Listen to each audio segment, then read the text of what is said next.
شعبان کی جو 2 تاریخ ہے اس میں ہمارے امام اعظم رضی اللہ تعالیٰ عنہ کا وصال ہوا تھا، تو 2 شعبان جو ہے وہ یوم امام اعظم بھی ہے۔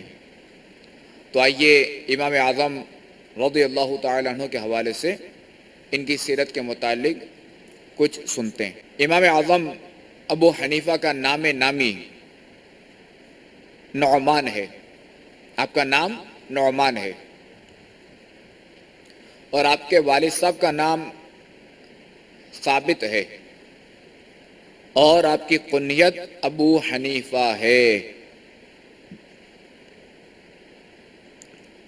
آپ رضی اللہ تعالیٰ عنہ 70 ہجری میں عراق کے مشہور شہر کوفے میں پیدا ہوئے، اور 80 سال کی عمر میں 2 شعبان المعظم 150 ہجری میں وفات پائی، اور آج بھی بغداد شریف میں آپ کا مزار فائز الانوار مرجع خلائق ہے۔